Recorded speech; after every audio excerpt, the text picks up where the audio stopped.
Donc là, tu as lancé l'enregistrement, c'est bon? Eh bien, super, c'est parti.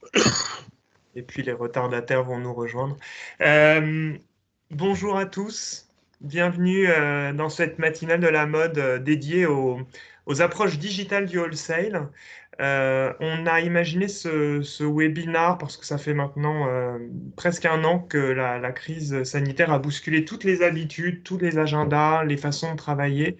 Et on voulait faire un webinar assez pratique pour que vous soyez marque ou acheteur, puissiez tirer un maximum d'informations et d'expériences et de marque et d'acheteurs.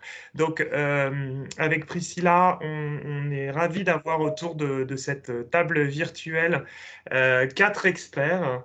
Le premier expert qu'on va interviewer, c'est Annie Sadra, qui est acheteuse femme prêt-à-porter luxe et designer au printemps.com.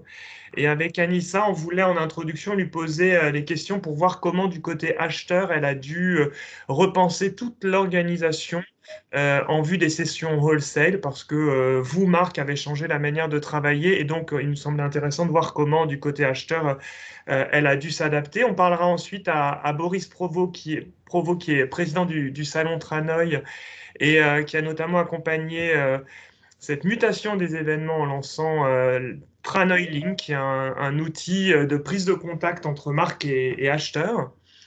Ensuite, nous parlerons à Romain Blanco, qui a déjà fait des webinaires avec nous, comme Boris d'ailleurs, qui est directeur général du New Black. Et avec Romain, nous verrons les best practices des showrooms digitaux. Et pour finir, c'est Anne-Laure Druguet, la directrice de projet internationaux de la Fédération française du prêt-à-porter féminin, qui va nous parler du showroom virtuel Market Access Asie, qui sera lancé en mars.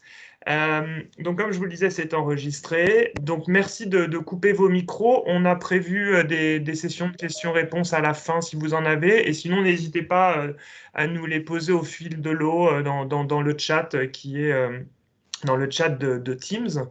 Et juste avant de passer la parole, enfin de parler avec Anissa, ce que je voulais vous rappeler, c'est qu'on organise ce webinar aussi dans le cadre d'une opération que la Fédération a lancée l'année dernière qui s'appelle le Plan d'amplification digitale, le PAD, et qu'on a lancé au tout début du confinement parce qu'on a ressenti un besoin énorme des marques pour se digitaliser. Donc le PAD, c'est à la fois une subvention qui est versée avec le soutien du défi sur un sujet digital tel que l'abonnement à une plateforme B2B, la numérisation des collections, l'accompagnement en stratégie digitale, etc. Et c'est aussi des partenariats que nous avons noués avec des prestataires qui ont pu offrir aux marques de la fédération des conditions tarifaires très intéressantes. Donc en 2020, on a accompagné, enfin le PAD a bénéficié à 77 entreprises. Et donc, fort de ce succès, on le relance cette année. Donc, la subvention cette année s'élève à 2000 euros et les inscriptions sont ouvertes jusqu'au 28 février. Donc, on va vous partager un lien dans le chat qui vous permettra d'accéder à la rubrique information qui concerne le PAD sur notre site internet. Je ne sais pas si tu peux le partager, Anne-Laure, éventuellement. Et juste pour vous dire que si vous loupez, enfin, ou si vous ne pouvez pas lancer cette demande de subvention, voilà, merci beaucoup. Cette demande de subvention, il y aura une deuxième session d'inscription qui ouvrira le 15 mai. Voilà.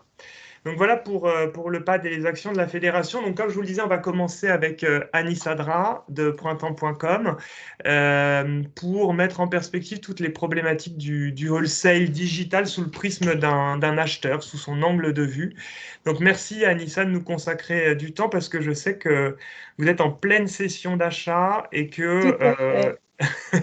et que votre temps est compté. Je vais arrêter la présentation d'introduction pour qu'on vous voit. Parce que moi, je ne vous ai pas à l'écran. Je ne sais pas si vous apparaissez. Euh, donc oui, le temps est compté. Donc merci d'être présente. Euh, Merci à vous, hein. Bonjour à tous. on vous voit pas, Nissa? Ah, je suis là, pourtant moi je me Ah si, si, vois c'est et bon. je vous vois. C'est bon, je vous ai. C'était juste que j'avais un mode de présentation. Donc, Anissa, pour commencer, est-ce que vous pouvez nous dire les bouleversements majeurs que vous avez remarqués ces 12 derniers mois, ce qui a changé dans votre façon de travailler? Alors en fait, notre façon d'acheter a totalement changé. En fait, on est passé d'achats classiques en showroom à rencontrer les marques, à voir les collections physiquement, à un achat 100% digital. Donc dès le mois de juin, en fait, on a totalement bouleversé vers une digitalisation totale de nos achats. Donc, qu'est-ce que ça veut dire? Ça veut dire finalement acheter depuis son salon, depuis un écran, des collections qu'on avait l'habitude de voir et de découvrir au sein des marques. Mhm. Et ça, je ne vous cache pas que ça a été un bouleversement. En fait, on a dû un peu réapprendre finalement, entre guillemets, notre métier. Et on a dû faire preuve à la fois côté acheteur et côté marque d'agilité. Et vraiment, ce que j'ai pu remarquer, vraiment, c'est que dès juin 2020, en fait, les marques, tout le monde s'est adapté extrêmement vite à cette nouvelle façon d'acheter. J'étais vraiment impressionnée. Les plus grandes marques, des plus grandes marques aux plus petites marques, en fait, tout le monde avait un showroom digital en juin 2020. Des line sheets, des lookbooks, les réunions Zoom se passaient extrêmement bien. Donc, il y a eu des petits rodages au départ. Mais honnêtement, j'étais assez impressionnée vraiment de l'agilité finalement de tout le secteur et de toutes les marques avec lesquelles je travaille. Mhm. Et avant ce premier confinement, vous aviez, je ne sais pas, est-ce que vous avez une idée du nombre de la proportion de marques qui étaient déjà équipées d'un showroom digital? Alors la plupart disposaient de plateformes comme le New Black Ouais. ou voilà, d'autres plateformes d'achat sur lesquelles on peut passer ses commandes. Mais finalement, l'essentiel du rendez-vous d'achat qui est finalement de découvrir la collection, de décrypter ce qui est fait cette saison, finalement de faire ses paris, de construire son assortiment, en fait, tout ça, ça se faisait pendant le rendez-vous d'achat, donc physiquement en showroom avec la marque. Mhm. Alors, ce qui vraiment, je ne vous cache pas, est le plus passionnant dans notre métier, c'est ce qui est le plus vibrant, c'est ce qui est le plus émoustillant, enfin, d'aller d'un showroom à un autre, de rentrer à chaque fois dans l'univers d'un nouveau designer. En plus, chaque showroom est décoré différemment. Vous plongez à chaque fois en fait dans l'univers de la marque. Et Ouais. finalement, en étant dans son salon, malheureusement, vous vous coupez de toute cette partie-là et l'enjeu, et je pense que c'est l'enjeu aujourd'hui, c'est vraiment de finalement retransposer cette relation qu'on a, qui est vraiment très chaleureuse pendant les showrooms, finalement sur le online, sur Mhm. cet achat Zoom. Et le challenge est là, vraiment. Mhm. Et justement, alors, le fait de ne pas toucher, de ne pas voir, de ne pas essayer les vêtements, quelles sont les stratégies que les marques ont développées qui vous ont plu pour justement vous mettre en avant les vêtements et vous les présenter? Parce qu'il y a évidemment le rôle du vendeur qui a évolué, mais est-ce qu'il y Bien a sûr. des marques qui vous envoient des coupons? Est-ce qu'il y a des actions que vous pourriez recommander aux marques qui nous écoutent? Alors, c'est vrai que ne pas toucher le produit, ne pas le voir, c'est vrai qu'on passe à côté finalement d'une dimension très importante dans nos achats et puis finalement de la proposition créative des designers. Mhm. Donc, c'est vrai que avec des marques avec lesquelles j'ai l'habitude de travailler, il est vrai que ça a été peut-être plus facile de faire les achats virtuellement puisqu'on a l'habitude, on connaît leurs matières, on connaît les coupes, on connaît leurs best-sellers, on Mhm. maîtrise un petit peu plus tous ces fondamentaux-là. Pour des nouvelles marques qu'on n'a jamais achetées et qu'on voudrait faire rentrer du coup cette saison sur le site, je vous avoue que c'est vraiment la prise de risque, elle est d'autant plus grande parce qu'en Ouais. fait, on ne voit pas le produit. Mhm. Donc en fait, c'est malheureusement, je trouve qu'à l'inverse, finalement, virtuellement, on va peut-être moins prendre de risques, on va peut-être faire un achat peut-être plus safe. Peut-être que sur l'assortiment qu'on va créer, on va peut-être plus baser nos investissements sur des pièces permanentes, des valeurs sûres. Bon, il se trouve qu'aujourd'hui, c'est aussi ce qu'on retrouve dans la tendance de consommation auprès des clients, que voilà, les pièces d'investissement sont vraiment du coup les plus captées en ce moment. Mais néanmoins, la prise de risque, elle est difficile. Et dans notre métier, finalement aussi, on va prendre des risques sur un coup de cœur, sur un crush. Et virtuellement, c'est un petit peu plus difficile. Donc, mais je pense que ce n'est pas insurmontable. Donc, Alors, comment?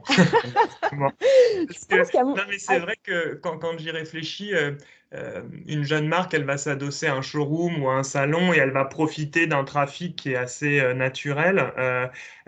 Et comment justement est-ce elles peuvent essayer de vous toucher? Est-ce qu'il y a eu des actions surprenantes ou des choses qui n'ont pas été faites que vous pourriez recommander à une marque qui a envie de se faire remarquer par le printemps.com? Alors, c'est sûr que quand une marque est adossée à un salon, c'est déjà vraiment un gage entre guillemets, de confiance. Ça, c'est certain. Quand on va retrouver, on va découvrir une marque via un salon, il y a déjà l'œil du salon, du coup, qui est déjà passé par là. Donc, on sait déjà que c'est une marque intéressante. Après, il y a aussi de nombreuses marques qui sont indépendantes et qui cherchent à rencontrer des acheteurs qui adoreraient, du coup, être présente dans différents points de vente. Et là, pour moi, je pense qu'il faut il faut que ces marques-là soient créatives. Il y a plusieurs marques avec lesquelles je travaille qui n'ont pas hésité à m'envoyer des books de matière de leur collection pour que je puisse toucher, être sur des tissus, des matières, etc. Peut-être que ces jeunes marques, elles pourraient penser, en effet, si on reste dans un contexte comme ça, à travailler virtuellement, peut-être à envoyer à certains acheteurs, en effet, peut-être quelques matières, je ne sais pas moi, un mood board, peut-être, je ne sais pas, un objet qui représente vraiment l'inspiration de leur collection. Donc, pour vraiment partager et emporter vraiment l'acheteur dans ce storytelling et finalement l'emporter un petit peu comme il l'aurait emporté en showroom pendant un rendez-vous. Mhm. Donc peut-être que voilà, les jeunes designers doivent imaginer d'autres façons d'interagir. Mhm. Et par exemple, c'est vrai que les jeunes marques, en général, elles aiment bien nous contacter pendant les périodes de market, pendant les Fashion Week. Et c'est malheureusement la période qui est la plus chargée pour nous, où finalement, il va nous manquer ces 2 petites heures dans la journée où on adorerait prendre un café avec la marque et prendre le temps de se connaître et découvrir, etc., leur travail. Et en fait, moi, ma reco, ce serait qu'on se rencontre en dehors de ces périodes-là. Finalement, que cette prospection-là, on la fasse en dehors des calendriers du coup d'achat. Mhm. Ce serait un temps beaucoup plus qualitatif. Moi, j'adorerais dédier mes vendredis matins voilà, à faire des cafés virtuels avec des jeunes designers, de faire un Zoom, d'échanger. Enfin, je trouverais ça super. Et ce qui fait qu'en fait, au moment où finalement on construit nos budgets, où finalement on se dit, OK, là, on veut faire rentrer, je ne sais pas, 5 nouvelles marques cette saison, ben, on a déjà les noms, on connaît déjà les marques. Ça permet aussi de discuter un petit peu plus longuement de partenariat, d'exclusivité, de tout ce qu'on peut faire en fait avec une marque. Et voilà, en tout cas, moi, je trouve qu'on est d'autant plus disponible hors période d'achat. Et c'est vrai, je trouve que c'est une période qui, en général, creuse Ouais. et qui pourrait vraiment être dédiée à la prospection et à la rencontre. Ouais, et puis il y a des contraintes de production pour les marques émergentes qui produisent souvent de plus petites quantités. Donc, effectivement, de pouvoir anticiper, de passer avant les grosses commandes Oui. chez les fabricants, c'est aussi certainement une très bonne stratégie. Mais j'espère qu'elles nous entendent en tout cas. Euh, Ben, c'est super, merci pour ces conseils, je pense ils sont riches. J'avais une dernière question à vous poser qui est, c'est vrai qu'on parle de plus en plus du mix digital et réel et physique. Comment est-ce que vous voyez l'avenir du showroom? Parce qu'effectivement, elles se sont digitalisées très très vite, comme vous le disiez. Selon vous, qu'est-ce qu'il faudra garder quand on va pouvoir revenir à des salons et des showrooms physiques? Bah, je pense que l'avenir sera vraiment purement digital. C'est vrai que là, on a finalement été, par la contrainte, obligé de travailler virtuellement. Mais finalement, cette manière de travailler a aussi beaucoup d'avantages, puisqu'elle permet aussi, enfin, les plateformes avec lesquelles on travaille, sur lesquelles on passe nos commandes, permettent un gain de temps, permettent de visualiser quand même très bien les achats. C'est vraiment, je pense, quelque chose pour le coup qui va rester. Et peut-être à l'avenir, en effet, on continuera d'aller en showroom, de rencontrer les marques, parce que de toute façon, c'est fondamental, vraiment. Mais peut-être qu'en fait, nos rendez-vous, on les abordera différemment. Peut-être qu'en fait, on regardera la collection avant d'aller en rendez-vous, on préparera peut-être une shortlist avant, peut-être qu'en fait, finalement, on travaillera plus longuement après le rendez-vous. Et c'est vrai que du coup, je pense que les plateformes, du coup, vont rester un outil, mais fondamental dans notre façon de travailler. Peut-être qu'on pourra poser la question à Romain tout à l'heure, est-ce qu'il y aura des nouvelles fonctionnalités? Est-ce que, je ne sais pas, on pourrait, j'en sais rien, quand on fait une sélection, avoir un mood board lié exactement à la sélection, ou tous les drops de livraison, voilà, enfin, il y a plein de choses à imaginer. Mais voilà, moi, je reste convaincue qu'on va continuer de travailler comme ça, en fait, voilà, Figital, Ouais. vraiment moitié physique, moitié virtuel. Génial, super, merci. Alors, Merci à vous. il y a quelques questions pour vous, Anissa. Je Ah, sais que très vous bien, êtes avec assez plaisir. pressé. Je ne sais pas si vous restez jusqu'à la Oui, fin. je vais Ah, pouvoir super. rester un petit moment avec vous, donc Bon, je suis génial. Mais ravie. je vous les pose quand même en direct. Il y a Yolande qui nous demande si pour vous, il y a des dates favorables pour ce genre de rendez-vous avec de nouvelles marques. Est-ce que c'est un mois avant la période de showroom? Est-ce que c'est n'importe quand dans l'année quand elles sont prêtes pour un meet and greet? Enfin voilà, comment vous voyez les choses en termes de planning? Bah, moi, je vois ça vraiment entre les saisons d'achat. Donc, c'est vrai que par exemple, là, le début d'année en général, janvier, février jusqu'à mi-mars, est surchargé. Donc, se voir avant, se voir au mois de décembre, tranquillement, se découvrir à ce moment-là, bah, ça peut être un bon moment. Se voir de avril à juin, bah, c'est un excellent moment. Et je pense que, enfin, il faut au contraire favoriser ces rencontres hors calendrier. Et Mhm. en plus, aujourd'hui, avec le virtuel, on peut se rencontrer virtuellement. Il n'y a même pas forcément besoin d'avoir toute la collection pour la marque, tous les samples. Donc Ouais. hors calendrier, bah, je suis personnellement disponible. Voilà. Alors, ben, ça me permet de rebondir sur la seconde question qui est peut-on partager votre email si des marques veulent vous contacter? Oui, oui, volontiers, Ah, avec grand plaisir. je vais Euh, le mettre dans ce chat Je tout ne à suis l'heure. pas sûre de répondre très Oui. rapidement en ce moment parce que, comme vous le savez, on est en plein achat, mais en tout cas avec grand plaisir. D'accord, bah super. Et alors, il y a une question de Selvan qui dirige l'association des grands magasins, que vous connaissez peut-être du coup, qui nous dit, un an après, quel est le bilan que vous tirez du travail 100% online en termes de relations commerciales avec les marques? Le 100% digital remplace-t-il le 100% humain? Alors, vous avez un peu répondu, mais si en une phrase, vous pourriez juste voilà, refaire votre réponse pour Selvan qui avait peut-être raté le Euh, début. alors, Je Ah, pense aux marques internationales. tu pars. Euh, oui, dans le sens où, pareil, là, il y a des marques françaises. Pour leurs acheteurs internationaux, Ah, est-ce que le 100% digital, ça compense? alors, je pense que le 100% digital, c'était plus une solution qu'on a tous, je pense, que marque et côté achat, appréhendé comme temporaire, comme une solution voilà, pour aider dans cette situation-là. Je pense pas que ça. Enfin, moi, je ne serais pas favorable à travailler 100% digitalement avec une marque, ne jamais rencontrer finalement les personnes avec lesquelles on collabore à un moment donné. Ça peut être très intéressant de travailler digitalement avec des marques qui sont extrêmement loin. Je ne sais pas, par exemple, une marque coréenne qui n'aurait pas la possibilité de venir présenter à Paris. Là, ça a vraiment du sens. Mais après, il faut vraiment, à un moment donné, se rencontrer et avoir un rendez-vous. Et puis, parce qu'en fait, l'humain est déterminant. Enfin, pour moi, c'est le plus important dans ce travail-là, hein. Bien sûr, on travaille autour du produit, mais le produit, il est rien sans les humains. Donc pour moi, c'est central. Et aujourd'hui, on patiente tous. On arrive à patienter, à vraiment à s'accommoder du virtuel, mais c'est parce qu'on sait qu'il y a une perspective de se retrouver après. Donc c'est pour ça aussi qu'on l'accepte d'autant plus. Génial. Merci beaucoup, Merci. Anissa. On Merci à vous vous. garde donc jusqu'à la fin. Il y aura peut-être d'autres questions. Donc, j'ai partagé votre email dans le chat de Avec plaisir. Merci beaucoup, Mathias. Merci. On va passer la parole à Boris Provost. Donc, Boris, tu es président du Salon Tranoï. Tu vas donc nous faire une démonstration de Tranoï Link. Mais en introduction, je voulais juste que tu nous racontes quand et comment a germé l'idée de ce Tranoï Link, parce que c'est aussi un outil qui est sorti très, très rapidement au moment de la crise. Donc, comment a germé cette idée et comment vous avez réussi à la monter aussi vite?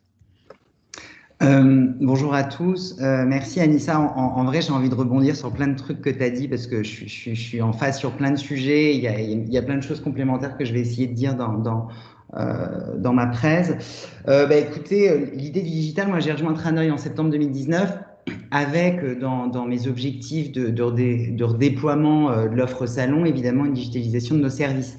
Donc c'était déjà dans le pipe quand je suis arrivé. Et puis dès qu'on a été confiné en mars, avec Constance Dubois qui nous a rejoints, on s'est posé tout de suite sur le sujet parce qu'on était empêchés. Et c'est vrai qu'on a pensé une solution pérenne. On s'est dit, voilà, il faut que nous, en termes d'équipe, on prenne le temps de le faire là parce que c'est une opportunité, hein, et puis parce que je crois que cette crise est aussi une opportunité de pas mal de choses.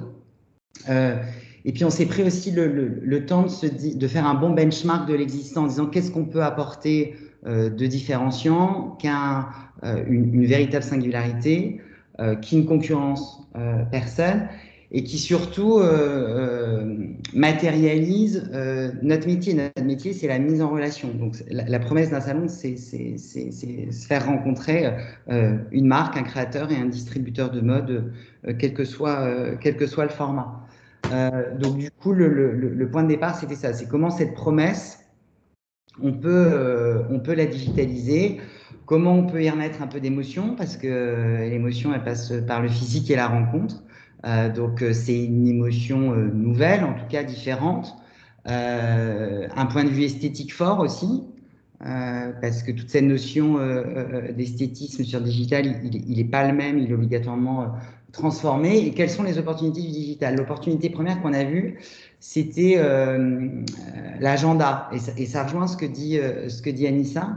Nous, on a pensé une plateforme qui est annuelle. Parce qu'un salon, c'est un temps fort, une rencontre, une possibilité de toucher les matières, de voir une coupe en réel, de rencontrer l'humain derrière la collection qui compte énormément beaucoup sur la relation commerciale et la relation de confiance que vous allez établir entre un distributeur et une marque. Mais on s'est dit du coup, aujourd'hui, la mode se cadence, il y a de plus en plus de collections dans une saison, il y a des capsules, il y a des collabs, il y a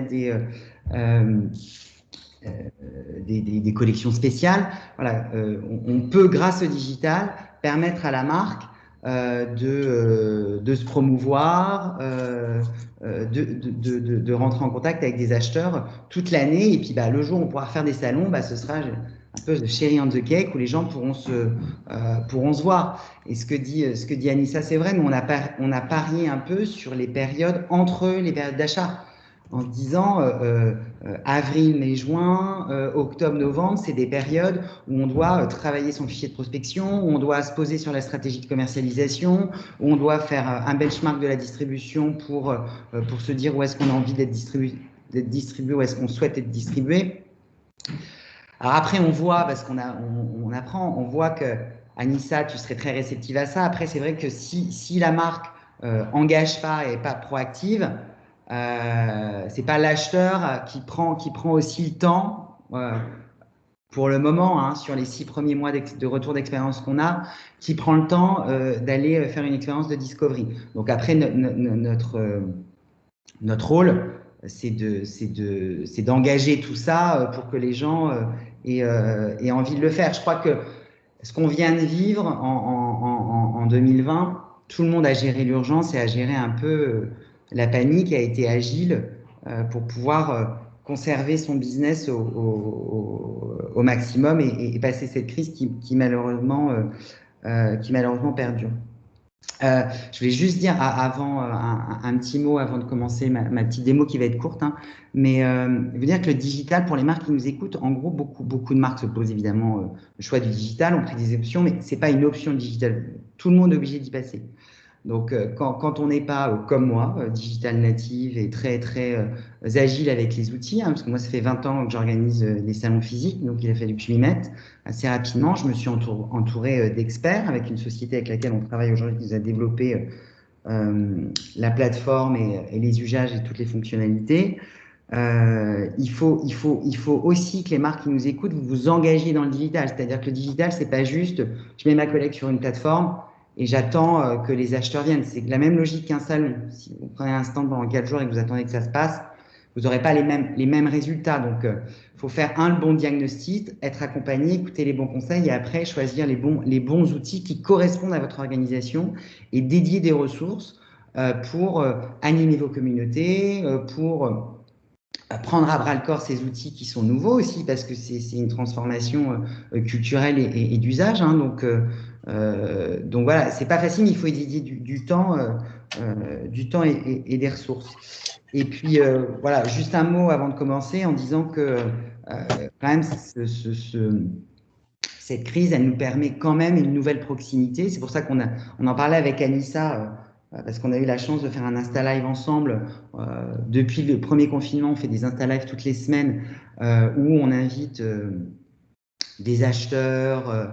On a fait des Insta Live avec d'autres grands magasins, avec Série Noire. J'ai vu qu'Emmanuel Axer nous écoutait aussi de Lille pour faire un point sur la distribution, mais c'est aussi de créer une nouvelle proximité avec nos communautés pour rester informés. Je crois que tous les webinaires que vous faites à la fédération, monter une conférence, vous ne le feriez pas dans ce rythme où on est beaucoup plus en lien aussi sur nos problématiques et plus dans une notion de solidarité et de partage pour trouver des solutions tous ensemble. Voilà, c'était un petit message positif que je voulais vous donner avant de faire ma petite démo. Alors, ma petite démo, je vais vous prouver que je suis digital. Ça va très, très vite. Voilà, tout le monde voit mon écran? Non, pas encore. Ouais. Oui, c'est bon. C'est bon, on y est? Super. Super. Donc, Tranoiling, ça a été pensé donc, comme une plateforme de mise en relation entre un public de distributeurs et un public de marque. Donc, on a 2 entrées. On a une entrée, on se plug, hein, évidemment, c'est une plateforme sécurisée et qui est fermée. Et vous avez 2 entrées quand vous êtes un acheteur et quand vous êtes une marque. Donc là, je vais commencer par vous montrer un accès pour un acheteur. Donc, je suis un acheteur, donc on est vraiment, notre proposition, c'est de la Discovery Platform. Donc, par rapport à ce que va vous raconter Romain et New Black, on est nous le step d'avant. C'est grâce à Tranoiling, je prends du temps pour aller découvrir des nouveaux produits et pour une marque, j'utilise cette plateforme pour promouvoir ma marque auprès de retailers. Après, toutes les spécificités de transactions commerciales, c'est une solution comme le New Black que va vous présenter Romain ensuite. Donc, je suis un acheteur. On l'a pensé comme un Instagram B2B. Vous voyez, c'est un moteur de recherche, un algorithme assez simple où tous les produits remontent. Donc, nous, on a fait un pari et c'est en ça que Tranoiling est singulier, c'est qu'on rentre par le produit et pas par la marque. Je t'arrête, Boris, qu'apparemment, il y a beaucoup de gens qui ne voient pas, ton partage. C'est bizarre. Comment faire Alors, attendez, je réessaie. Tu peux l'enlever, le remettre pour voir si ça fonctionne. Alors, est-ce que ceux qui ne voyaient pas le voient désormais? Ah. Dites-moi si c'est bon. Il y a quelqu'un qui me dit non. Oui, c'est bon. Je touche plus à rien. Ok, oui, j'ai encore des steps de progression dans le digital. Non, alors là, on ne voit plus. Merde. Enfin, moi, je ne vois plus, en tout cas. En attendant, je réponds effectivement à la question sur est-ce que les marques qui n'exposent pas physiquement sur Tranoï peuvent intégrer Tranoiling? Oui, je me permets de répondre pendant que Merci. Boris, je suis Constance Dubois, la direction marketing de Tranoï. Et effectivement, il y a un comité de sélection et les marques de mode peuvent tout à fait candidater pour être présentes sur Tranoï à l'année, que vous soyez exposant ou non sur Tranoï, il n'y a pas de souci.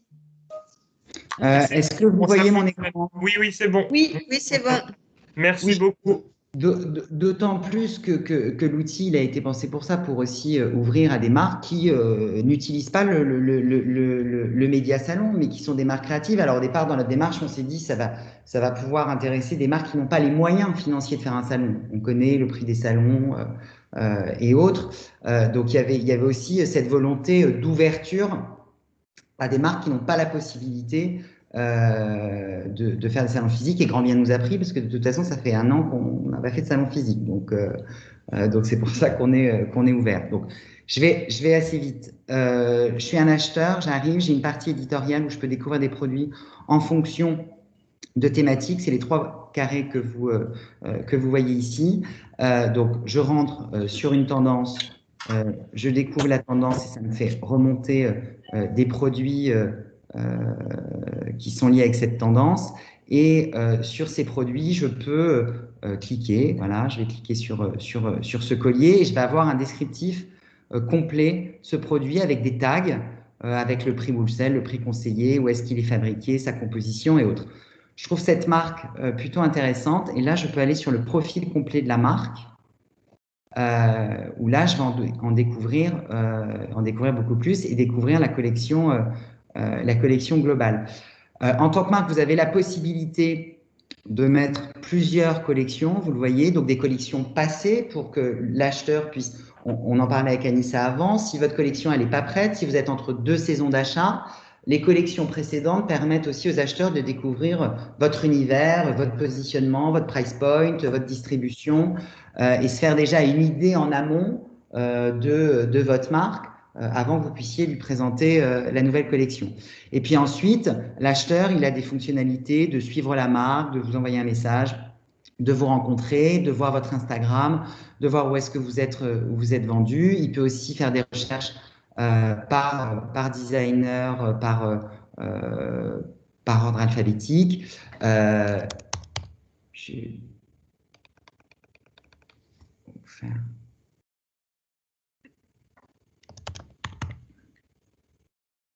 un exemple. Si je vais sur la page marque de Mesdemoiselles, donc là vous voyez un profil assez complet où Mesdemoiselles a rentré son profil sur la prochaine collection automne-hiver, donc qui est en cours de commercialisation. Vous pouvez voir sa précolle et vous pouvez voir les collections précédentes. Possibilité évidemment de downloader vos line sheets et votre lookbook, puisque les acheteurs évidemment le demandent. Et puis vous avez votre lien avec votre Instagram, voilà, qui est quand même l'outil à date le plus usité par les acheteurs. Je vais aller sur le profil marque.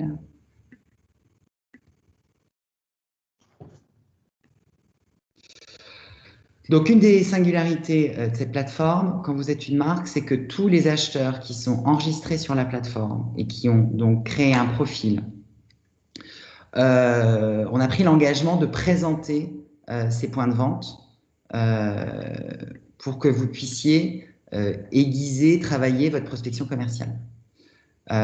Donc là, vous le voyez, vous pouvez surfer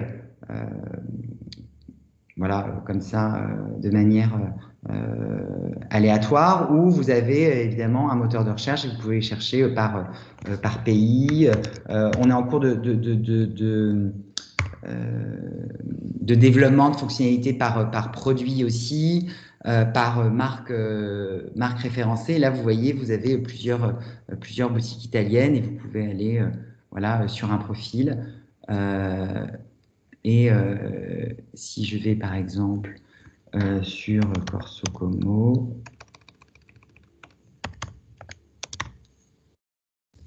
voilà, donc là, j'allais sur Corso Como Séoul, je vais découvrir la boutique et j'ai la possibilité de demander de rentrer en connexion avec l'acheteur de cette boutique. Alors, je ne vous cache pas qu'aujourd'hui, les acheteurs qui s'enregistrent c'est pas eux qui font tout ce travail de présentation de leur boutique. Donc, c'est nos équipes qui, à chaque validation d'acheteur, nous créons ces profils pour pouvoir vous donner un maximum d'informations sur les acheteurs. Qu'est-ce que vous pouvez, quand vous êtes une marque, partager votre profil aussi avec des acheteurs. Bon, ça c'est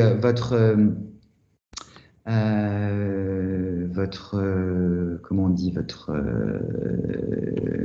votre espace personnalisé où vous rentrez vos informations. Donc le retour qu'on a des marques qui sont présentes au nombre de 140 aujourd'hui sur la plateforme nous disent que c'est assez simple et user friendly pour créer son profil. Mais après, comme je vous disais, il faut que vous ayez des équipes dédiées ou en tout cas une personne qui est en charge d'aller regarder les boutiques, faire des requests to connect, promouvoir votre marque auprès des détaillants que vous aurez choisi de targeter pour votre distribution. Donc aujourd'hui, on fait de la prospection, je dirais, en dentelle sur les acheteurs. On a 550 acheteurs qui sont inscrits. On a une équipe de 3 personnes qui sont dédiées quotidiennement à faire de la prospection et ils sont sélectionnés puisqu'on ne veut que des détaillants très sélectifs et qui s'engagent à venir régulièrement sur la plateforme. Donc l'accès pour les retailers est gratuit. Et puis pour les marques, on a un forfait, ce qu'on appelle freemium. C'est un peu le même concept que LinkedIn. Vous avez un forfait, ce qu'on appelle initial, où vous pouvez créer un profil gratuitement. Donc, on l'a aussi pensé pour des marques qui n'avaient pas les moyens et qui avaient besoin de passer la crise et qui avaient besoin de moi pour tester l'outil si voilà, la preuve par l'essai, hein, s'ils sont à l'aise avec, s'ils le trouvent efficace, si les communautés et leurs opérations de prospection fonctionnent bien. Ils ont la possibilité de passer sur un forfait premium, donc un forfait unlimited, qui leur donne plus de fonctionnalités en termes d'interaction avec les acheteurs et en termes de data, parce que dans votre profil, vous avez tout un, je ne vous l'ai pas montré, vous avez tout un volet data avec le nombre de personnes qui est venu voir votre profil, le nombre de produits likés, le nombre de produits sauvegardés, qui vous permet de réorienter votre stratégie de prospection commerciale. Donc, bon, là, ma présentation, elle était très, très courte parce que j'avais que un petit quart d'heure. Donc, pour les marques qui veulent aller plus loin dans la présentation, parce que ça prend du temps, normalement, notre présentation, elle prend une bonne demi-heure. Vous m'envoyez un mail à boris@tranoï.com ou à constance@tranoï.com. On sera un plaisir de revenir vers vous. Je voulais vous dire que dans le cadre du PAD, donc du dispositif de soutien de la fédération, donc l'abonnement à Tranoï Link évidemment rentre dans ce dispositif. Donc il y a 2 forfaits, il y a un forfait à 2 500 € si vous êtes un client Tranoï par an, avec la possibilité de payer 210 € par mois, et un forfait à 3 480 € par mois, avec la possibilité d'être prélevé mensuellement de 290 €. Et donc sur ce montant forfaitaire, vous pouvez être subventionné à hauteur de 2 000 € par la fédération. Très bien. J'ai été dans le bon timing? Super. Moi, j'ai une petite question à te poser. Quand je suis acheteur, je crée un profil. Est-ce que je peux restreindre le profil, le type de marque qui peut me contacter ou c'est vraiment exhaustif? Non, parce que la fonction Request to Connect, en gros, l'acheteur, il peut contacter qui il veut. Oui, Okay. Bien sûr. Ouais. La marque, elle a une fonctionnalité sur son profil qui s'appelle Request to Connect. Il faut que l'acheteur accepte ce Request to Connect pour pas que l'acheteur soit harcelé d'emails et autres. Il faut qu'il y ait un match, quoi. Voilà, il faut qu'il y ait un match, une acceptation du bailleur d'abord. Ok, d'accord. On nous demande, alors pardon, hein, on nous demande si Who's Next, si on sait si Who's Next prépare ce genre de plateforme. Alors moi, je ne peux pas vous répondre. Voilà. Je la pose en toute transparence puisqu'elle est passée, mais voilà. Pour l'instant, pas à notre connaissance. Ouais. Et alors, une autre question de Selvan. Avez-vous du feedback de la part des acheteurs? Aujourd'hui, il existe un grand nombre de plateformes d'achat. Comment vous démarquez-vous et encouragez-vous les acheteurs à utiliser votre plateforme? Alors, nous, je le répète, on n'est pas une plateforme d'achat. On est une plateforme de discovery.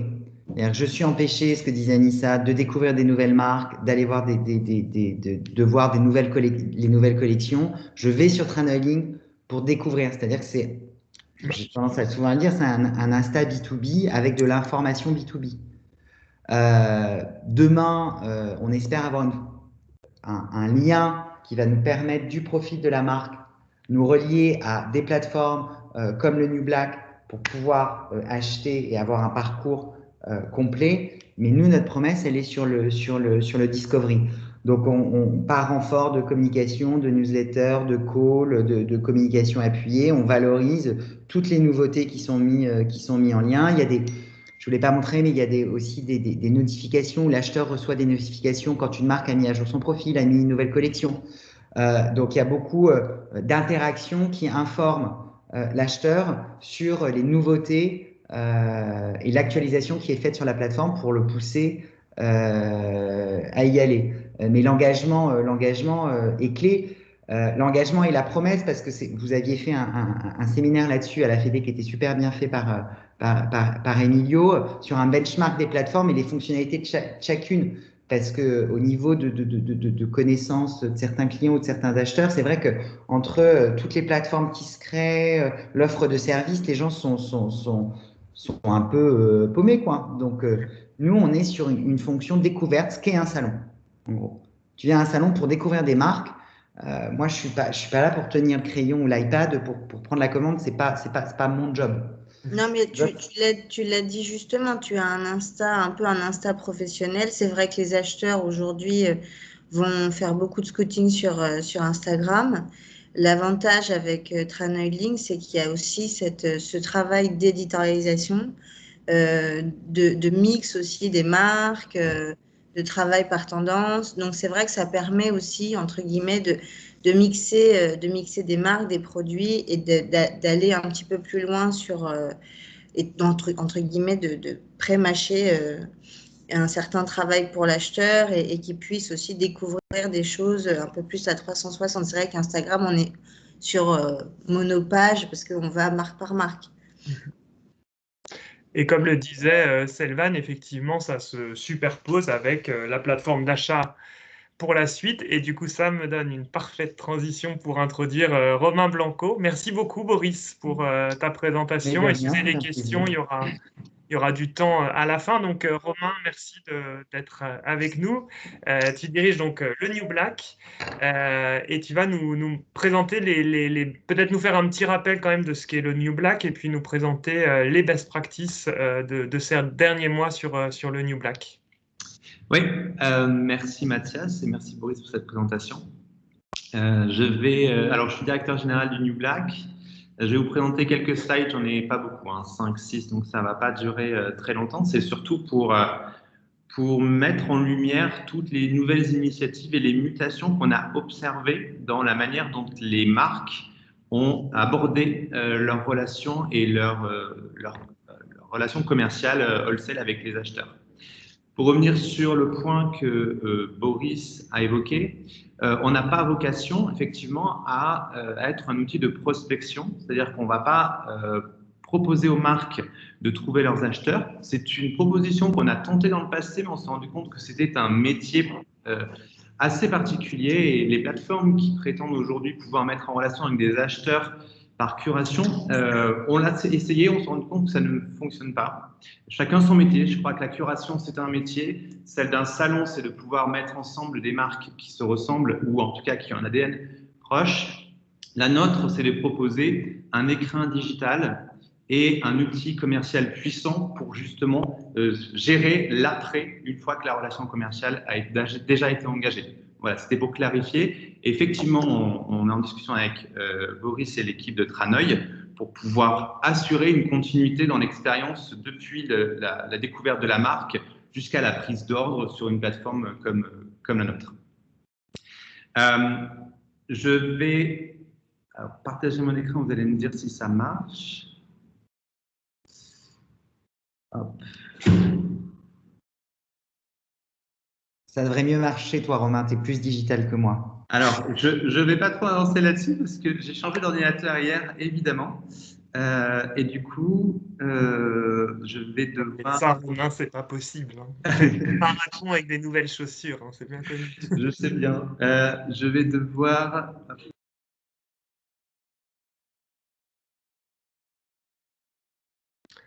Pour ne pas casser ce suspense au cas où je l'ai, si tu veux que je te la partage. Il a frisé la Romain, non? Ah ouais. Bon. Ça n'arrive pas qu'à toi. Alors du coup, je te pose une question, Boris. Est-ce qu'il y a des jolies histoires qui sont nées grâce à Tranoï Link déjà? Tu vois, un super magasin qui a acheté une marque qui ne s'attendait pas à se retrouver là dans cette période. Il y a Maison Standard qui, la première semaine où ils ont mis leur profil à jour, ils ont eu un magasin, un détaillant aux États-Unis qui n'aurait pas forcément parié sur Maison Standard, et du coup tout de suite il y a eu une connexion qui s'est faite. Donc ça fait partie des histoires, enfin des belles expériences qui se passent hyper rapidement. Après, ça prend du temps le digital, hein. Je vais être très très honnête avec vous, hein. C'est pas une fois que votre profil est on, si vous espérez ça, vous allez être déçu. La prospection commerciale, c'est la prospection commerciale comme dans la vraie vie, hein, sauf qu'elle est digitalisée. Donc, non, mais c'est sûr. Alors revoilà Romain, donc. Oui. On a ton partage d'écran, mais on n'a pas encore ta présentation. Là, c'est bon. Non, vous voyez mon écran là? Oui, ouais. Vas-y. Ok. Désolé, on peut être dans le digital et avoir des bugs de digital. Alors déjà pour commencer, parmi les grandes mutations qu'on a observées, c'est que notre outil de prise d'ordre, dans le passé, était utilisé principalement pour le réassort. En tout cas, la connexion sur le web était principalement utilisée pour le réassort. Et ce qu'on a vu comme mutation, et comme l'a tout à fait souligné Anissa, c'est que ça a migré également pour les précommandes dans les saisons de vente. Donc ça, c'est vraiment quelque chose qui a complètement changé. Comme vous le savez, on a également une application iPad de prise d'ordre sur les salons et pour la force de vente. Et l'usage de l'application iPad s'est réduite naturellement, et la connexion des acheteurs s'est faite de plus en plus sur le web. Ça, c'est un gros changement. Donc, juste pour revenir un petit peu sur ce qu'on fait, on a été créé en 2009. On est une plateforme digitale de gestion de vente de wholesale. Aujourd'hui, on porte une attention particulière à l'expérience des acheteurs et au respect de l'ADN des marques. Aujourd'hui, on se veut comme un écrin digital et un outil puissant de gestion commerciale pour les marques de mode.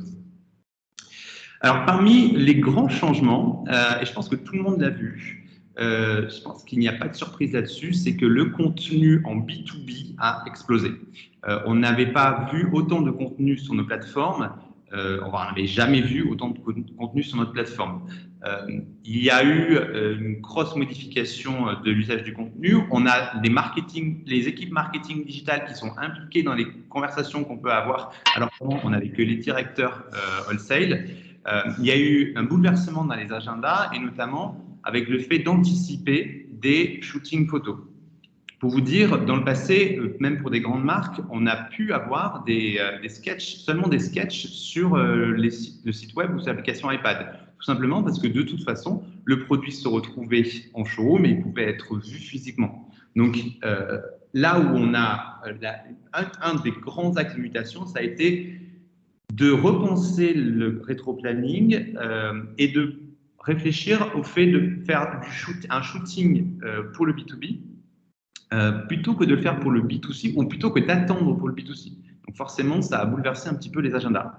Ce qu'on a vu aussi, c'est une grosse envolée des photos 360 en avril-mai dernier.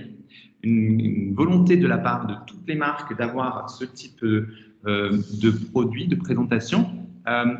Et on s'est rendu compte qu'il y a un petit retour en arrière par rapport aux photos 360 pour la simple et bonne raison que même si on voit le produit à 360, ça reste très statique et l'expérience digitale du 360 ne permet pas de voir le bien aller du vêtement ou le tombé ou la fluidité du tissu. Donc c'est là où on observe les limites du 360 pour ceux qui se posent la question. Je pense que c'est intéressant sur des pièces fortes par exemple, mais peut-être que sur toute une collection, ce n'est pas forcément nécessaire.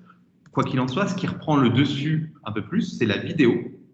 Et la vidéo, alors on a tout type de vidéos, que ce soit des vidéos 360 pour certaines marques, voire même des vidéos faites à l'iPhone, mais quoi qu'il en soit, avec une belle lumière qui permet quand même de pouvoir voir le tombé du vêtement et la manière dont le tissu se comporte. Ça, c'est vraiment, on a eu un très gros investissement sur le contenu. Deuxième point, même si on peut plus voir, il y a eu une volonté de la part des marques de rester en contact et des acheteurs de rester en contact. Et je pense que Anissa l'a tout à fait souligné, le fait de pouvoir prendre un café avec des marques, c'est pendant la saison, en dehors de la saison, même si c'est un café virtuel, on a tous besoin de se reconnecter comme ça. Et on a eu énormément de demandes sur la possibilité de pouvoir entretenir plus régulièrement des contacts avec entre les marques et les acheteurs. Les newsletters B2B, de plus en plus, sont envoyés aux acheteurs pour maintenir informés les acheteurs de la production, de la manière dont comment s'est gérée la crise chez les façonniers, est-ce que les matières sont bien arrivées, est-ce que la saison de vente va commencer en temps et en heure, à quelle date elle va commencer. Donc, on se rend bien compte qu'il y a une nécessité de vouloir communiquer. L'envoi de sélection, Anissa l'a également souligné, le fait de pouvoir voir les collections avant le showroom, ou en tout cas avant la saison de vente, c'est des choses qu'on a vu émerger de plus en plus. Le fait de pouvoir présélectionner pour un acheteur un certain nombre de produits qui pourraient l'intéresser, ça permet d'apporter un éclairage différent à la collection. Alors évidemment, après, on a des outils qui ont permis de faciliter la prise de rendez-vous. La prise de rendez-vous en ligne, évidemment, est un sujet puisque énormément de nos clients ont fait des présentations de collections en partage d'écran, comme je le fais avec vous, ou en Zoom. Et ensuite, le fait d'avoir un encart news, ou en tout cas de pouvoir raconter un petit peu les nouveautés. Gros changement également, ce qui est lié au premier point, c'est le fait de pouvoir partager l'ADN de la marque, raconter l'histoire. Raconter l'histoire sur du showroom physique, c'était facile. Il y avait quelqu'un là pour tenir la main à l'acheteur et lui raconter l'histoire de la collection, lui montrer les tissus, lui montrer les inspirations. Comme on est sur du digital, la difficulté, c'était de retranscrire cette expérience sur le digital. Donc, ce qu'on a pu entendre de nos marques et ce qu'elles nous ont souhaité, c'était pouvoir avoir plus d'espace pour exprimer leur contenu, pour exprimer leur univers et surtout personnaliser un maximum les collections. Le fait d'avoir un environnement privé également qui permet aux acheteurs d'être vraiment dans un écran qui n'appartient qu'à la marque. Ça, ce sont vraiment les demandes qu'on a pu voir de nos marques et notre offre environnement privé a beaucoup plus émergé au cours de la crise, justement parce qu'il y avait cette volonté de pouvoir être présent que sur son environnement de marque. Partage une expérience immersive, alors qu'elle soit au travers d'un Zoom ou d'un FaceTime, ou que ce soit en captation 3D d'un showroom, comme on l'a fait ici avec Etude Studio, il y a une volonté d'essayer de recréer l'expérience qu'on a pu avoir dans un showroom physique. Alors, je ne prétends pas pouvoir recréer cette expérience à 100%, parce que, évidemment, l'expérience, le look and feel d'un showroom physique, le merch, l'accueil qu'on peut recevoir quand on est un acheteur qui arrive en showroom physique n'a rien à voir avec ce qu'on peut proposer en virtuel. Néanmoins, il existe des solutions et surtout, on a vu des acheteurs, des marques trouver des alternatives assez intéressantes, que ce soit au travers d'une captation 3D comme ici, ou alors de Zoom partagé. Toutes nos marques ont, à un moment donné, essayé de recréer cette expérience immersive dans la narration de la marque, essayer de partager comment le tissu tombe, et ça, je reviens du coup aux vidéos, comment le tissu tombe, comment on peut recréer du lien avec les acheteurs et dans la discussion commerciale. Enfin, dernier axe extrêmement assez novateur et qui est lié surtout à la digitalisation totale des collections. Ce sont les premiers pas du virtual closing ou des collections virtuelles. Concrètement, c'est le fait de prendre un façonnier virtuel qui va créer un modèle sur la base des patronages. Donc, on est sur la même création que pour un vêtement en matière. Néanmoins, là, ce qui se passe, c'est qu'ils prennent les patrons, ils digitalisent le patron, ils digitalisent la matière et ils transforment ça en prototype virtuel. L'intérêt, c'est évidemment le temps, puisque c'est possible de faire un prototype virtuel en moins d'un mois. C'est évidemment l'argent, puisqu'il n'y a pas de création, besoin de créer le prototype, besoin d'acheter les échantillons matière, besoin de shooter le produit, puisque le rendu directement est celui-ci. On a trouvé que les premiers pas fonctionnaient plutôt pas mal, notamment c'est idéal pour les précommandes en B2B, pour la simple et bonne raison, c'est que si vous avez un produit, même si vous le faites produire en prototype par votre façonnier, vous avez peut-être 3 ou 4 variantes sur ce produit, vous n'avez pas forcément nécessairement besoin de vouloir produire matériellement, dans la mesure où ce sont souvent des tests, c'est peut-être souvent un produit qui ne va pas atteindre ses minimums de commandes, donc le fait de pouvoir le tester sur du vêtement virtuel, ça permet notamment de réduire évidemment les transports et l'impact écologique que ça peut avoir. C'est à peu près les 5 tendances qu'on a pu voir sur le marché.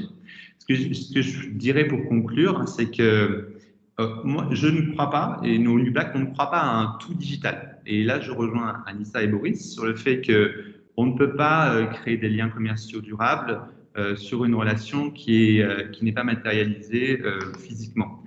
Donc, même si je suis une plateforme digitale et que évidemment, aujourd'hui, on répond à cette problématique de ne pas se voir, on ne croit pas au 100% digital. Je pense tout à fait que la cohabitation du digital et du physique va être la nouvelle norme à l'avenir. Le digital aura pris un peu plus de place, peut-être que les acheteurs voyageront moins, mais je suis convaincu qu'ils auront besoin toujours de rencontrer les marques physiquement, ne serait-ce que pour être immergés dans l'expérience de la marque, dans son ADN de marque et dans la manière dont elle crée les collections. En tout cas, ce que je souhaite dire pour terminer, c'est que au mois de juin, on a effectivement vu énormément de marques rebondir énormément. On n'a pas vu une seule des marques que l'on accompagne mettre la clé sous la porte, et je croise les doigts pour que ça ne soit pas le cas, alors qu'on avait très peur que la crise puisse impacter de manière massive un certain nombre de marques.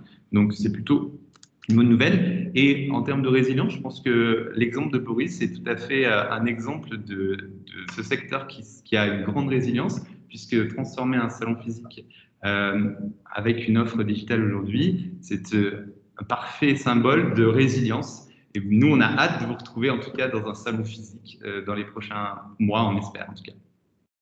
Merci, Romain. Une question de Christophe Guillermet. Combien de marques à peu près accompagnez-vous sur le New Black, enfin, sont présentes sur le New Black? Aujourd'hui, on accompagne un peu plus de 250 marques. D'accord, ok. Merci beaucoup. Je ne sais pas s'il y a d'autres questions, mais ce que je voulais rappeler, c'est qu'effectivement, il y a beaucoup de marques utilisé les services du New Black suite au lancement de ce pad, mais le pad et Tranoï Link sont aussi dans le second volet du pad dont je vous ai parlé. Le New Black, pardon, et Tranoï Link sont dans le second volet du pad dont je vous ai parlé, c'est-à-dire un tarif préférentiel pour les adhérents de la fédération. On va passer la parole à Anne-Laure Druguet. Donc Anne-Laure qui dirige le service international de la la Fédération française du prêt-à-porter féminin. Donc on a parlé de la mise en relation marque et acheteur, on a parlé de showroom digital, il manquait juste une brique selon moi dans cette partie wholesale qui est le showroom virtuel. Et Anne-Laure va vous parler des actions menées par le service international avec un focus sur le showroom virtuel qu'on va lancer le 19 mars, qui s'appelle Market Access, et qui sera destiné à la Russie. Voilà. Tu veux que je partage ton document? Oui, je veux bien. Bon. Je veux bien, effectivement. Je vais éviter tout bug. Je vais anticiper tout bug ou tout problème de connexion. Je le trouve. Je te laisse commencer, peut-être, et puis Extra. Donc, effectivement, nous, on rejoint tout ce qui a été dit, effectivement, sur ce besoin de créer du lien, de créer l'expérience, de trouver des façons d'humaniser aussi la relation entre l'acheteur et la marque malgré les déplacements. On accompagne, en tant que fédération, sur le service international, on accompagne environ 300 marques à l'année sur des actions physiques. On est absolument conscient, on peut passer à la slide d'après, on est absolument conscient qu'effectivement, on est… merci beaucoup. Qu'on ne peut pas remplacer tout ce qui est physique et qu'on sera tous extrêmement ravis de revenir à des opérations physiques et de se retrouver, de toucher des produits. Donc ça, c'est assez essentiel. On accompagne comme ça plus de 300 marques, donc sur une dizaine de marchés internationaux, sur des formats physiques, mais étant donné tout ce qu'on a tous connu, le contexte pandémique et autres, on a décidé, ça a forcé, comme pour tout le monde, la digitalisation d'un certain nombre de services de la fédération. Donc, on a ainsi proposé de nouveaux formats digitaux. On va passer à la slide suivante. Si ça veut bien, voilà. Pardon, excuse-moi, c'est un peu lent. Donc, notamment, la fédération a un certain nombre d'actions qui s'appellent Mode in France, qui sont des actions physiques. Et avec tout ce confinement, Mode in France a décidé de lancer Market Access. Donc, en complément de ces actions physiques, on a lancé des formats digitaux qu'on a voulu adapter à chacun des pays qu'on ciblait, notamment au profil des acheteurs du pays qu'on cible. Donc, tour à tour, Market Access va prendre un format un peu différent. Donc, je vais d'abord parler de Market Access Russie.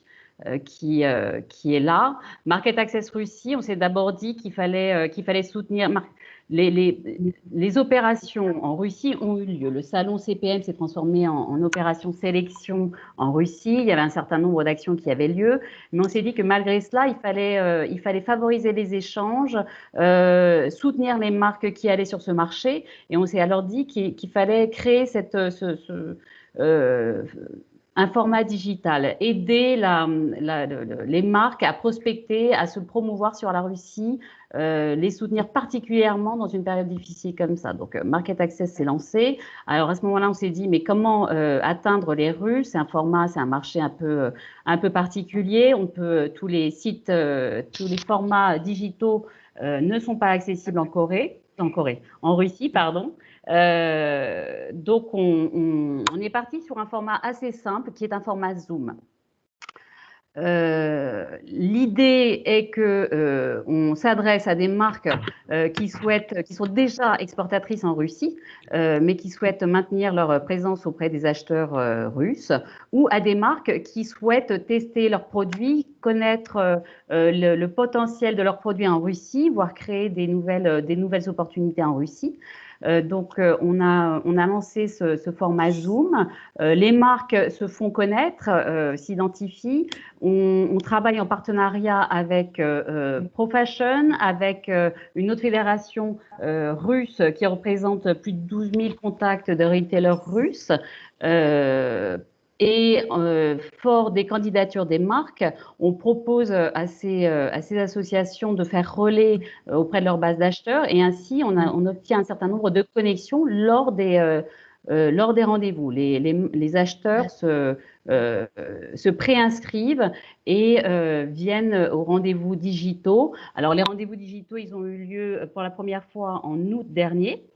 Là, plus récemment, on a fait une édition en janvier dernier avec Tiffany Fang notamment, qui est en charge de ce projet, qui a réussi comme ça à mettre entre 20 et 30 acheteurs russes par rendez-vous de marque. Donc, c'est un joli taux, ce sont des acheteurs qualifiés. Et ces rendez-vous ont permis à chacune des marques de présenter leur collection en live, d'avoir également un feedback et de voir les réactions un petit peu des acheteurs en live. Donc, c'est un format qui est assez intéressant. Et par la suite, effectivement, l'acheteur a la possibilité d'aller un petit peu plus loin dans la relation avec la marque, d'aller le rencontrer physiquement s'il est exposant sur une de nos opérations ou même virtuellement, d'aller prolonger la rencontre sur la plateforme d'un de nos partenaires, Tranoilink ou New Black. Donc, on est vraiment entremetteur et facilitateur de relations à ce niveau-là. Ensuite, on s'est dit… Stéphanie nous demande s'il y a des traducteurs, mais oui, il y a des traducteurs. Absolument. Absolument, il y a des traducteurs qui sont proposés. On a aussi des marques qui ont des personnes qui parlent russe dans leurs équipes. Donc, on peut imaginer tous les formats. Effectivement, on a des traducteurs qu'on peut proposer pour faciliter les choses, absolument. Donc, on a d'abord imaginé ce format pour la Russie, un format simple pour répondre à un marché un peu brut. Ensuite, on s'est dit, il faut accompagner nos marques sur l'Asie. Alors, on le sait, on a des opérations Made in France, notamment à Tokyo. Donc, notre premier réflexe a été de transformer Made in France Tokyo en format par correspondance. On l'a fait de cette façon-là en octobre dernier. Là, on le refait en mars prochain. Ça répond à un certain nombre ça répond à un besoin des marques, notamment des marques déjà présentes sur le marché japonais, qui ont déjà des acheteurs, des clients sur place et auxquels ils souhaitaient vraiment présenter les collections. Donc ça, le format est très adapté à ce besoin de toucher et de présenter à ses propres clients la collection. Toutefois, on s'est dit, il faut également rebondir sur cette période de transition et essayer d'optimiser cette période de transition pour accompagner des marques qui n'ont pas forcément, qui ne se sont pas encore essayées au marché asiatique, pour qu'ils gagnent du temps sur leur présentation de collection, sur leur notoriété, sur même le diagnostic produit-marché, pour vraiment comprendre et ajuster leurs produits et leurs collections. Donc, de là, nous avons, avec Promas, réfléchi à un format et on a proposé Market Access Asie. Donc, on a fait ce projet-là, bien évidemment, avec le soutien du défi. Notamment, on a échangé également avec Talent, qui est le programme d'accélérateur des marques de la fédération. Et on a réfléchi au meilleur format pour promouvoir des marques émergentes sur le marché asiatique. Donc, de là, et d'une rencontre également, nous avons mis en place le showroom virtuel Market Access Asie. Donc, c'est vraiment… on va vous faire une petite démonstration par la suite, mais c'est vraiment un nouveau format pour nous, mais on pense aussi un petit peu de manière générale. On essuie les plâtres, un peu virtuellement soit, mais on essuie quand même les plâtres à ce niveau-là. L'idée, c'est on a profité de ce nouveau format pour se dire qu'on allait présenter une curation de 20 jeunes marques, 10 de masculin, 10 de féminin, sur ce showroom virtuel. Alors, le showroom virtuel, encore une fois, il est important, ça facilite, ça crée une expérience, ça permet de nouer un petit peu de présenter les marques Mais le showroom virtuel, il faut aussi tout un encadrement autour. Il faut créer de l'humanité. Donc, pour ce faire, dans le programme de ce showroom virtuel, on a pris un relais local. On travaille avec Recreate là-dessus, qui à la fois va accueillir, sélectionner les acheteurs qu'on va mettre en face de la sélection des marques de Market Access, mais également va les guider, va les accompagner dans cette expérience et va leur faire une première présentation de chacune des marques. Étant donné qu'il y a un gros décalage horaire, on s'est dit, mais comment gérer ce décalage horaire? Donc, on s'est dit à ce moment-là, ce que l'on peut faire, c'est d'abord le matin en Asie, accueillir les acheteurs sur cette plateforme, voir un petit peu l'appétence des acheteurs par rapport à telle ou telle marque et proposer aux acheteurs, en fonction de leur sélection de marques, d'organiser vraiment des rendez-vous en one-to-one entre la marque et l'acheteur sur ce showroom, de façon à, encore une fois, gagner, créer de l'humanité, créer de l'échange, donner la possibilité aussi aux marques de voir la réaction de l'acheteur quand il va poser des questions sur sa collection et autres. Donc là, vous voyez effectivement la curation que l'on a fait sur un angle un petit peu plus féminin. Donc on a de très jolies marques. Pour certaines, certaines de ces marques ont bénéficié de l'accompagnement talent. Donc on a notamment Capucha Mémé, Anna Noté, Coralie Marabel dans ce cadre-là. On a également sur la slide suivante indiqué les profils des marques qui sont plutôt à tendance masculine. Agnier notamment a également fait partie du programme talent, mais on accueille également très volontiers bien évidemment des bétons cirés, des marques d'accessoires, des jeunes marques, Studio Rice et autres. On va passer à la slide suivante. Et alors, ce showroom virtuel, ce qui nous a intéressé dans ce showroom virtuel, c'est plusieurs choses. D'une part l'expérience, d'une part la possibilité de faire un coup de projecteur sur cette curation de marques, de gagner du temps peut-être à ces marques sur leur expérience à l'international. On dit qu'il faut aller quand même 3 fois minimum sur une opération pour que ça commence à porter ses fruits auprès des acheteurs internationaux. Mais également, techniquement, ce qui nous a paru assez intéressant, ce qui a fini de nous convaincre, c'est la rencontre avec BrandLab 360. Pourquoi ? Parce que on va faire vivre une expérience aux acheteurs, une expérience de showroom, une expérience de curation. On va leur apporter un niveau, on va vous montrer quelques démonstrations de l'expérience un peu vécue par les acheteurs, mais on va leur apporter un niveau de définition de rapport au produit qui est déjà assez intéressante. On va leur apporter également une possibilité de voir d'abord une sélection de 30 références sous des formats en aplat, sous des formats 360, sous des formats vidéo, en fonction aussi des éléments qui seront mis à notre disposition par les marques. Je dirais que l'outil était assez adaptable à ce niveau-là. En parallèle, en plus de cela, ce qui nous a séduit, c'est que le showroom laisse la possibilité, si une marque est présente sur une plateforme B2B, soit de communication, soit de commercialisation type TranoyLink ou type New Black, d'indiquer sur le stand virtuel de la marque ce lien, de façon à ce que quand l'acheteur est séduit par la sélection qui a été présentée sur le showroom virtuel, il puisse aller compléter son expérience et découvrir l'ensemble de la collection que la marque a présentée sur ces différentes plateformes. Donc, on est vraiment, entre guillemets, nous, dans un principe de facilitateur de découverte de marques françaises et après de donner libre cours et relais à chacune des marques pour accueillir les acheteurs sur une des plateformes sur lesquelles il est vraiment établi. Et ce qui nous intéressait aussi, c'est la simplicité du côté… Alors, maintenant, du côté marque, ce qui nous intéressait aussi, c'était la simplicité du process pour la marque. Il est vrai que quand une marque veut rejoindre un showroom ou une plateforme B2B, il y a un certain nombre de contraintes. Il faut renseigner chacune des références pour présenter, en l'occurrence, chacune des références.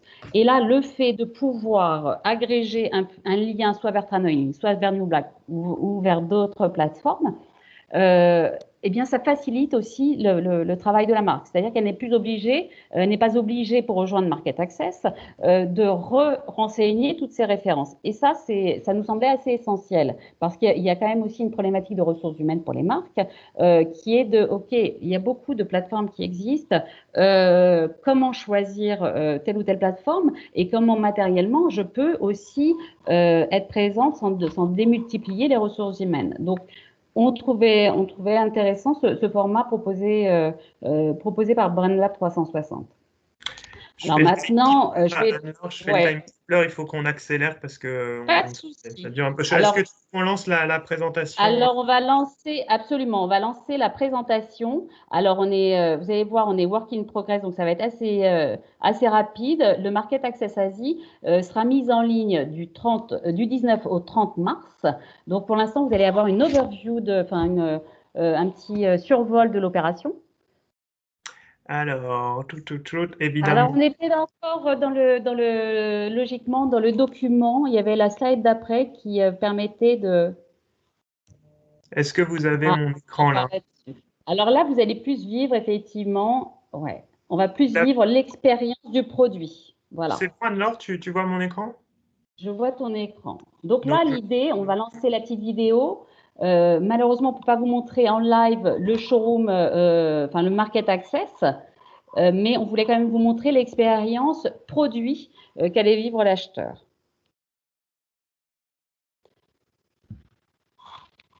Et le niveau de réalisme. Après, Mathias, si on peut remettre la presse juste pour montrer le survol de Market Access. Là, vous voyez la vidéo, c'est bon, je vais jusqu'au bout. Donc, ouais, bien sûr. Donc là, on voit effectivement que chaque produit a un petit tag qui permet soit d'accéder à une vidéo, comme là, soit d'accéder à une présentation du produit, soit d'accéder même à une fiche produit, soit d'accéder in fine carrément à la connexion sur Tranoïnic ou sur New Black.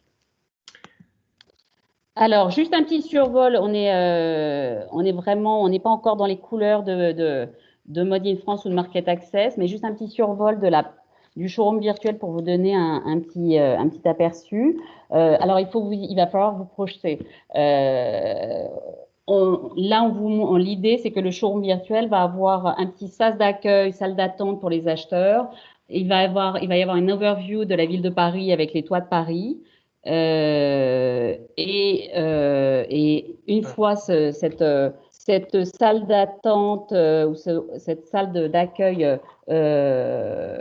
passée, les acheteurs vont arriver dans une espèce de grand espace dans lequel il y aura une vingtaine donc de stands. Voilà, vous devez voir la vidéo là.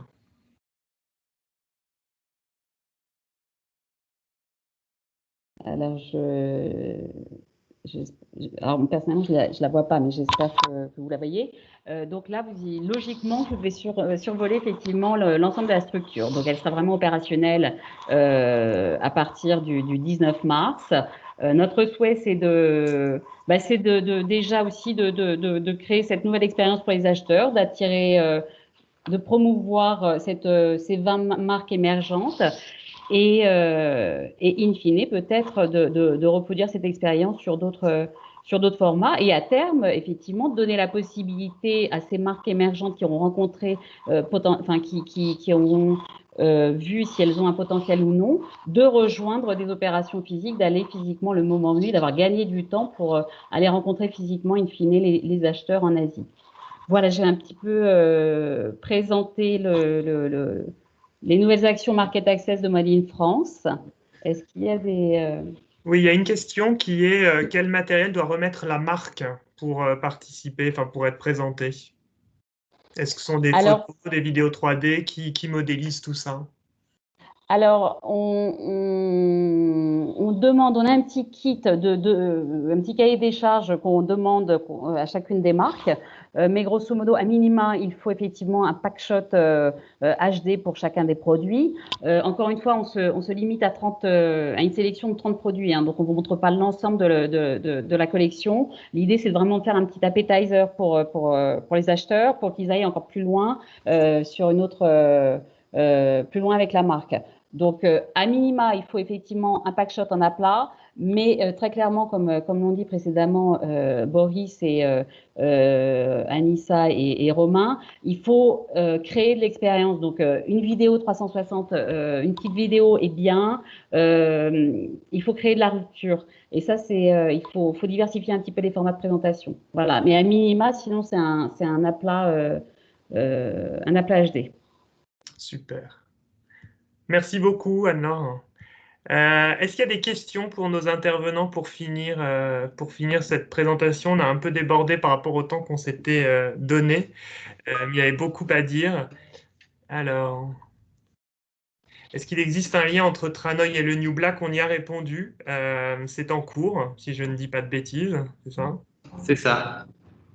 Et une autre question. Nanana. Avez-vous un conseil sur les fournisseurs de vidéos 360 à budget minimal? On avait consacré un webinar à ce sujet, mais vas-y Anne-Laure, si tu veux. Alors, il y en a plusieurs. Hein. Nous, on propose un partenariat avec Grand Shooting qui fait un travail assez intéressant. Toutefois, on a tout on va peut-être remettre le lien vers le PAD 2. On propose un certain nombre de partenaires, notamment pour les membres de la fédération, un certain nombre de partenaires avec lesquels on a négocié soit un accompagnement préférentiel, soit des conditions préférentielles.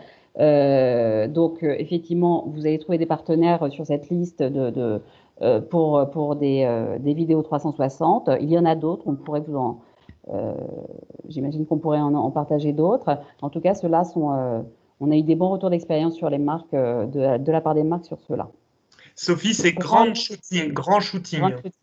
G-R-A-N-D Shooting. Et je vous ai partagé le lien sur notre site internet qui vous donne, voilà, merci Romain, qui vous donne toutes les informations sur ce fameux plan d'amplification digitale. Il y a beaucoup d'infos sur notre site internet, donc n'hésitez pas à nous solliciter si vous n'arrivez pas à les trouver, mais globalement, tout ce dont on a parlé aujourd'hui y est, et puis nos équipes sont là pour effectivement y répondre. On va clôturer ce webinaire parce que c'est vrai qu'on s'est un petit peu étendu par rapport au temps initial. Un grand merci à Anissa, Boris, Romain et Anne-Laure d'avoir été présents ce matin, et puis merci à tous les présents. On est ravis de vous avoir eu, et puis je pense qu'on a donné un bel exemple de parcours. Je voudrais juste dire un petit mot, je voulais dire deux petites choses et je te donne la parole pour conclure. Non.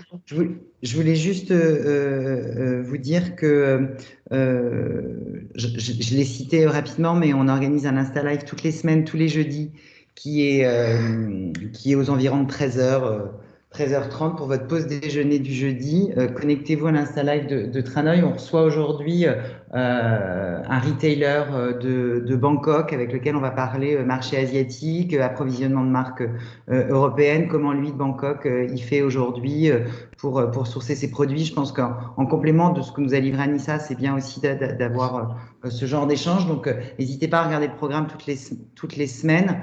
Et je voulais vous dire aussi que connectez-vous sur Tranoï Link du 5 au 8 mars, puisqu'on va créer un événement digital pour pallier à l'impossibilité de créer des événements physiques où on présentera des collections de manière innovante. Je ne peux pas beaucoup vous en dire plus parce que Constance va me taper sur les doigts, sinon ça va être annoncé la semaine prochaine, le programme en détail. Voilà, merci à tous. Désolé Mathias. Non, mais je t'en prie, tu fais bien. Et puis Anissa, bon courage pour les prochains rendez-vous. Accrochez-vous à votre ordinateur. Et puis je me téléporte là dans un autre meeting dans 5 minutes. Et merci d'être resté, c'est super gentil. Merci beaucoup, merci à tous. Merci. À bientôt, merci Romain. Merci à tous. À bientôt, au revoir. Au revoir, à très bientôt.